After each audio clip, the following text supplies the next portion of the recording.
Good morning. So today we are talking about what to do and what not to do after tooth removal. दांत निकलवाने के बाद क्या करना है और क्या नहीं करना। दांत निकलवाने के तुरंत बाद आपके माउथ में 2 कॉटन रोल्स लगाए गए हैं। आपने आधे घंटे तक पूरी कॉटन रोल्स को दबा के रखना है। आपको जितना भी सलाइवा आएगा वो आप स्वैलो करेंगे, स्पिट नहीं करना। आधे घंटे के बाद ये कॉटन रोल को निकाल के फेंक देंगे और आइसक्रीम खाएंगे। आज के लिए आप मिल्क शेक जूसेस ले सकते हैं। एनी लिक्विड थिंग आप डायरेक्ट ग्लास से पियेंगे, स्ट्रॉ से नहीं पियेंगे। खाने में आप दलिया, इडली, खिचड़ी ले सकते हैं।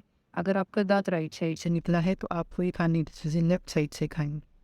आपको ध्यान रखना है कि 2 से ढाई घंटे आपने बहुत ज़्यादा बातें नहीं करनी, सो दैट बाई मिस्टेक आप अपना चीक या टंग को लाइट करते हैं।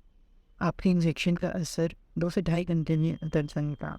कोई एक्सट्रीम पेन होता है तो आप प्लीज़ क्लिनिक पे कॉल करें। और आज के लिए आपने ज़्यादा स्पिक नहीं करना और ब्रशिंग भी नहीं करनी।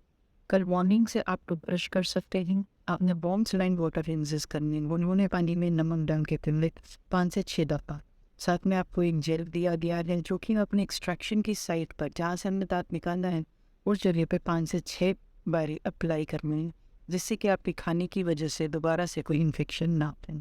इसके अलावा आपको कोई भी दिक्कत होती है तो आप क्लिनिक पे कॉन्टैक्ट कर सकते हैं। Thank you.